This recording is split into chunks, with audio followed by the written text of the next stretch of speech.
So I thought, because I'm doing a lot more things on printers and whatnot, I would talk a little bit more about some of the things that maybe you don't know about in printing. So, sort of an instructional video on printing. And sorry about the thumping in the background. That's printing something on the Hallett Sky. It's a big piece, so it's pulling off the FEP a lot. But that's a good sound because it means it's going off the FEP. So anyway, today, let's talk about tree supports.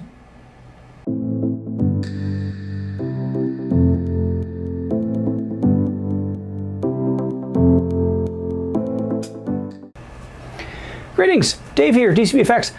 I want to talk something a little bit different right now because there's certain things out there in 3D printing that not everyone knows about. But for a while there, this was experimental. This is something different called tree supports. Now, this is a file I'm printing for Guillaume. I already talked about that. I just thought I'd try something a little bit different. This is his redone cuffs for his SPD buckle. And he sent me new files and I ran them on the resin. And I thought I'd try them on this as well just to see how they'd work.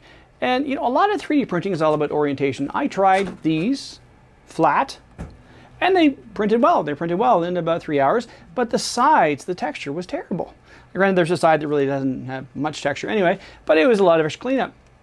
So I thought, why don't I do this and I'll mount them upright so that I can do it that way and have good on both sides. And while I was doing it, I said, well, for supports, I gotta support these parts and tree supports.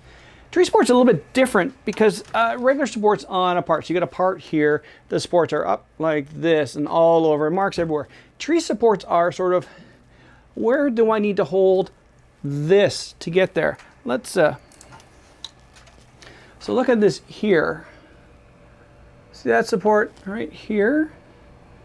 It's supporting the inner of the circle, but it's not going all the way all over the place. And yeah, it's some extra filament here, but it's pretty light, pretty easy. And there's a little bit more tree support there. And it's a little bit different, but it's cool because it works well.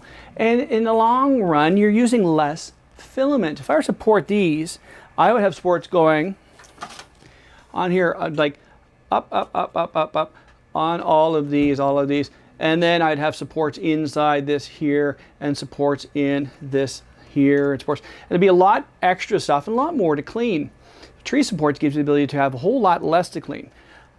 My Star-Lord, the larger version, the purple version of this, tree supports. So much easier to clean up. There's very little left to clean up on it. So that's something just you can look at. If it's not activated in your version of Cura, it's better just going into the preferences and then searching for tree supports.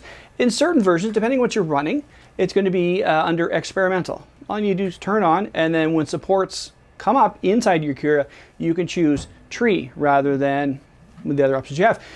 It just uses less. And how the funny thing is, it looks really weird when it goes down because for this I had, here's your triangle, here's your rectangles, and here's all some weird squigglies to go around it. And as I built up, here's squigglies like this.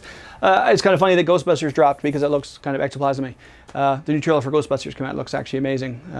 Makes me even forget there was one in 2016. Think I'll do that. There wasn't one in 2016. It was garbage. Dumpster fire.